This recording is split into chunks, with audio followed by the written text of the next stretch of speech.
Yang ada di kita ini kan mestinya ketawaduan ya, rendah hati kepada Allah, rendah hati kepada sesama, bahwa semantap apapun saya memahami ayat ini hanya qolilah, adapun yang besar agung itu tetaplah Al-Quran dan Allah Ta'ala.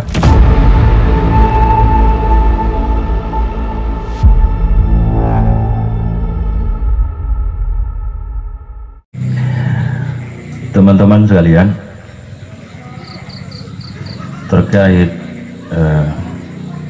kemukjizatan Al-Quran dalam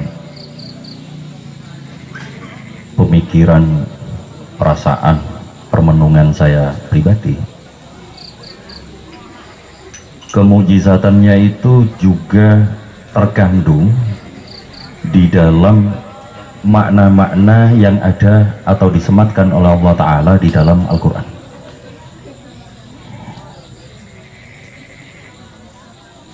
Kemukjizatan makna-makna Al-Quran itu nyamudrani, bagaikan samudra. Penyebutan samudra pun saya kira karena kita butuh suatu kata yang akan membuat kita lalu mengerti, paham betapa itu adalah sesuatu yang sangat luas, besar, dalam, tak terperikan gitu. Mungkin kalau ada kata yang lebih gagah dari kata samudra yang bisa kita pahami bersama, maka kata itulah yang selayaknya digunakan.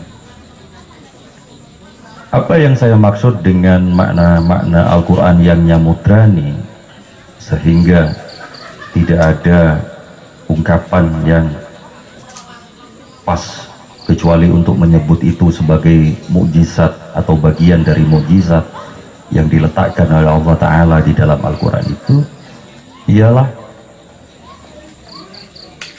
betapa makna-makna dalam ayat-ayat Al-Quran itu tidak pernah habis, selesai, tuntas dikaji, dibedah, diriset, ditulis, dibicarakan dan sebagainya. Nyaris dalam konteks yang berbeda gitu, sepadan dengan pembicaraan, pengkajian, penulisan tentang Kanjeng Nabi SAW. Enggak ada habisnya. Kebetulan nuwun sewu nggih, saya senang ngoleksi tafsir Al-Quran. Beberapa bagiannya itu saya coba banding-bandingin gitu. Dari sekian banyak koleksi yang saya punya dan yang sempat telah saya pelajari, saya merasa bahwa tuturan-tuturan tentang tafsir Al-Quran yang berbeda-beda dengan berbagai metode yang juga berbeda-beda, baik dari tafsir dengan metode maksur seperti tafsirnya At-Tabari dan Ibnu Katsir, hingga tafsir yang lebih analitis seperti tafsirnya Fakhruddin Ar-Razi, Mafatihul Gaib itu, sampai ke yang lebih kontemporer lagi. Mungkin cukup disebut 3 nama perwakilan representasi. Ada Profesor Wahbah Suhaili dengan tafsir Al-Munir, ada Ibnu Asyur dengan tafsir At-Tahrir wa Tanwir, sampai kepada mufassir yang dengan bangga mestinya gitu ya kita miliki, yaitu Profesor Quraish Shihab dengan tafsir Al-Misbah. 3 orang ini mewakili generasi mutakhir. Saya melihat, menemukan beberapa ayat yang coba saya cari tahu, selami maknanya dengan cara membanding-bandingkan antara para mufassir itu. Antar mereka itu terdapat begitu banyak perbedaan, bahkan sangat filosofis dan substantif, yang itu hanya mungkin dilakukan oleh orang yang intelektualitasnya itu dahsyat luar biasa. Misalnya, ketika Ibnu Ashur menafsirkan ujung Al-Fatihah itu, Siratal ladzina an'amta alaihim, Ibnu Ashur cukup berbeda dengan mufasir-mufasir lain karena beliau mengatakan bahwa apa yang dimaksud dengan Siratal Mustaqim itu adalah agama ini dalam kurung Islam sejak pertama diturunkan kepada Kanjeng Nabi SAW, diajarkan, lalu diwariskan kepada para sahabat, diteruskan oleh para tabi'in, tabi'in atau salafus soleh itu, sampai ke generasi setelah itu, sampai ke generasi kita hingga hari kiamat. Begitu menurut Ibnu Ashur. Itulah sebabnya mengapa apa yang disebut dengan khairul ummah, ini masih menurut Ibnu Ashur ya, kuntum khairu ummatin ukhrijat linnas, itu bukanlah sekadar umat-umat tertentu, maksudnya umat Islam era tertentu atau negara tertentu. Misalnya kalau hari ini orang mengatakan kiblat kekafahan Islam itu misal Arab Saudi, misal begitu ya, ada orang yang berkata begitu misal. Bagi Ibnu Ashur bukan hanya itu, tetapi adalah seluruh hasanah kebudayaan umat Islam dimanapun itu berada, sepanjang tidak bertentangan dengan syariat Islam dan membawa maslahat bagi kelompoknya. Itu yang dimaksud an'amta alaihim siratal mustaqim menurut Ibnu Ashur. Itu ya, ini menurut Ibnu Ashur. Sekarang bandingkan dengan keterangannya Sayyid Qutb dalam tafsirnya Fi Dalil Quran itu. Beliau mengatakan bahwa orang yang berada di posisi siratal mustaqim hanyalah kaum mukmin. Dan definisi atau tafsirnya kita sepakat ya sampai tadi ya. Dan tetapi definisi atau tafsirannya Sayyid Qutb tentang mukmin itu adalah ini di awal surat Al-Anfal. Innamal mu'minuna alladzina idza dzukirallahu wajilat qulubuhum wa idza tuliyat alaihim ayatuhu zadatuhum imana. Itu orang mukmin itu adalah orang yang ketika disebutkan nama Allah, disebutkan ayat-ayat Allah, gemetar hatinya. Awak dhewe apa gemetar? Allahu Akbar, adzan gitu. Asik. AGM satu lagi. Kita kan begitu. Kalau mengikuti pengertian dari Sayyid Qutb, ya tereliminasi awak dhewe. Gitu kan? Begitu menurut Sayyid Qutb. Tapi tentu ada konteks ya kenapa Sayyid Qutb begitu. Yang menarik, ini saya kasih satu pembanding. Pandangan Prof. Quraish Shihab tentang mukmin. Nanti kaitannya dengan Siratal Mustaqim. Menurut Prof. Quraish Shihab, mukmin itu bukanlah semata golongan yang dimaksud oleh Sayyid Qutb. Bahwa itu benar iya, bahwa itu derajat yang unggul iya. Tetapi orang yang sesekali hatinya bergetar kepada nama Allah itu bagian mukmin. Orang yang juga jauh dari jalan syariat lalu memiliki getaran kesadaran ingin bertobat itu bagian dari mukmin. Alhamdulillah toh ada Prof. Quraish Shihab. Kita tertolong oleh beliau. Jenengan kutune Fatihah beliau lah. Kita punya harapan. Begitu menurut Prof. Quraish Shihab. Itulah sebabnya maka golongan yang satu, golongan orang yang gemetar ketika disebut asma Allah, golongan yang kolo-kolo gemetar kolo boten, dan golongan yang gemetar pas kepepet, ngoten niku. ini adalah semuanya golongan mukmin yang berada di dalam lajur besar Shiratal Mustaqim. Itulah sebabnya menurut Prof. Quraisy Shihab, Shiratal Mustaqim itu bagaikan jalan tol yang lajur-lajurnya sangat banyak dan luas, sehingga siapapun yang berada di dalam jalan tol itu dia akan sampai kepada tujuan, walaupun jalannya ada di 1, 2, 3, 4, 5 dan sebagainya. Begitu menurut Prof. Quraisy. Iya teman-teman, sampai di sini teranglah bahwa di tangan para intelektual pun itu pemaknaan Al-Qur'annya itu dahsyat luar biasa gitu ya. Itu menurut keterangan para mufassir yang sudah sangat otoritatif gitu. Oke, saya pengen nambahkan begini. Kadangkala ketika saya sedang larut dalam perbandingan-perbandingan seperti itu, saya penasaran dengan suatu keterangan-keterangan yang menurut saya ini menarik untuk diselami lebih jauh. Misal, di dalam Al-Misbah itu, ketika Prof. Quraisy Shihab memberikan tafsir tentang surat Fatihah yang Alhamdulillahi Rabbil Alamin, itu lembarannya banyak banget tuh. Nek gitu ora tahan mau coba jelas. Ada istilah beliau, ya tentu ini bukan beliau ya karena ini dari kaidah bahasa Arab, tapi istilah yang dipakai beliau yang membuat saya penasaran. Beliau menyebut bahwa setiap susunan kata bahasa Arab yang ganda, entah itu frase, kata atau kalimat, itu pastilah memiliki makna-makna khusus yang tidak sesederhana permukaan.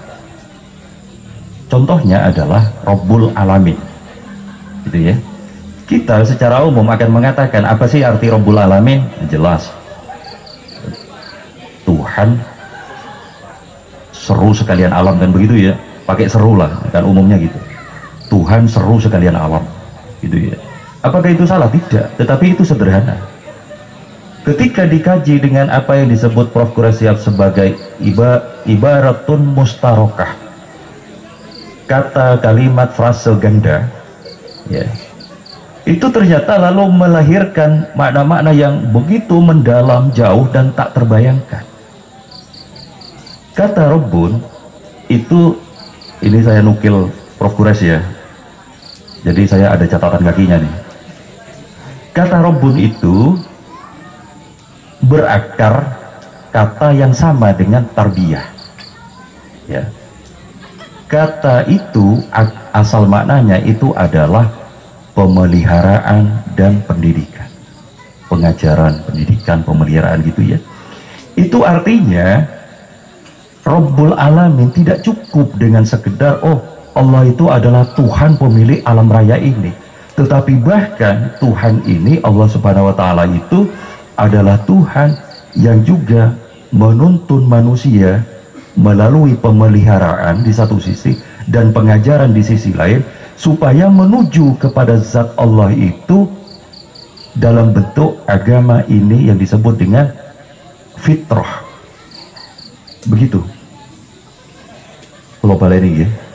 Kata Rabbun di situ adalah pemeliharaan, pengajaran, pembimbingan dari Allah Ta'ala kepada seluruh makhluknya termasuk manusia untuk berada di jalan yang lurus menuju fitrahnya. Apa fitrahnya? Disebutkan di Al-Quran. Fa'akim wajhaka fitini hanifah. Hendaklah engkau tundukkan wajahmu kepada agama ini dengan lurus. Fitratallahi allati fatarun nasa 'alaiha. Itulah fitrah Allah yang ditetapkan kepada manusia di dalamnya. La tabdila li khalqillahi, tidak ada perubahan pada fitrah Allah. Dzalikat dinul qayyimu, itulah agama yang lurus dan seterusnya. Itu artinya kalau mengikuti uraian tentang ibarah mustarokah tadi itu tentang kata Rabbul Alamin, Allah itu sangatlah menghendaki manusia ini ya untuk terpelihara, terdidik menuju kepada jalannya yang lurus hanifan musliman itu. Allah sangat menginginkan itu.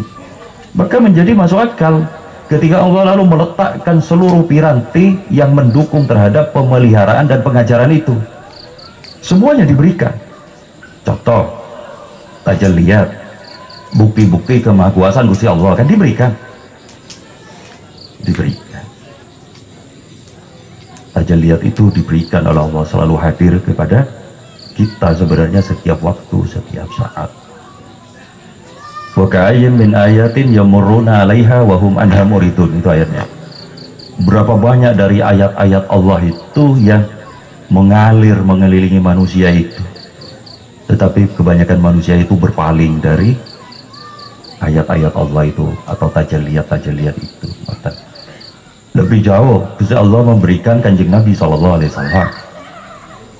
paket komplit, diberi pengajarannya, diberi tuntunan teladannya. Lebih jauh begitu. Udah gitu Al-Quran dipelihara sampai akhir zaman dan sebagainya dan sebagainya. Sampai di sini ternyata makna yang dikandung dalam sekedar tanda petik Rabbul Alamin sudah demikian dalam dan luasnya.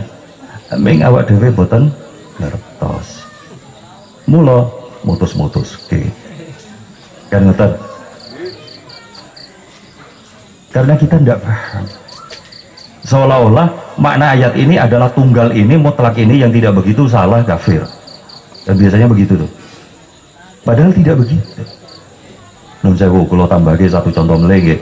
Betapa pokoknya ujungnya mangke kula pengen ngomong, ujungnya itu ternyata adalah ampun Gusti nyerah kula.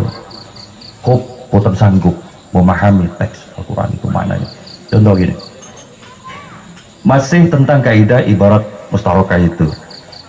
Kalimat atau kata-kata ganda di dalam kaidah bahasa Arab itu diantaranya ketika menyebut orang, ya, kerabat, yang itu adalah kandung, misal bapak kandung, ya, kelaziman dari kaidah tersebut dalam bahasa Arab itu adalah itu tidak menyebut nama. Abi misalnya, bapakku, abuhu, bapaknya, gitu. Jadi nggak ada misalnya abuhu Yahya, enggak. Itu tidak lazim. Kaidahnya begitu ya. Nah, sekarang di Al-Quran ada ayat begini. Wa id qala Ibrahimu li abihi Azar. Jenengan pripun nerjemahke? Ingatlah ketika Nabi Ibrahim itu berkata kepada ayahnya Azar, kan begitu ya? Menurut kaidah ibarat mustarokah itu, maka ini secara ilmunya ya, Azar itu bukanlah bapak kandungnya Nabi Ibrahim, betul betul? Karena menggunakan hi dan Azar, bisa pamannya, bisa kakeknya, bisa kepala sukunya, dan sebagainya. Betul gak? Apalagi kita dapat hadis nih bahwa Kanjeng Nabi SAW itu terpelihara sulbinya sejak Nabi Adam sampai beliau dilahirkan. Beliau terpelihara dari zina, artinya Kanjeng Nabi itu adalah anak yang dilahirkan dari pernikahan yang sah. Dan yang kedua, sulbinya Kanjeng Nabi itu terpelihara dari segala bentuk kesyirikan. Azar adalah sosok yang nyembah patung, ya. Berarti kita semakin mantap kan ya, dengan arti bahwa Azar bukan bapaknya, bukan bapak kandung Nabi Ibrahim. Tapi sekarang perhatikan, ada hadis nih, ini Kanjeng Nabi, redaksinya begini. Waradda alayya abi, bapakku memanggilku. Logikanya adalah bapak kandungnya Kanjeng Nabi SAW. Tapi kita paham bahwa bapak Kanjeng Nabi itu sudah situ. Pertanyaannya, siapa yang dimaksud abi di situ? Padahal tidak ada namanya. Ternyata yang dimaksud abi di situ itu adalah Sayyidina Abbas bin Abdul Muthalib, pamannya. Ya Allah, ini yang bener sing pundi? Coba bandingin.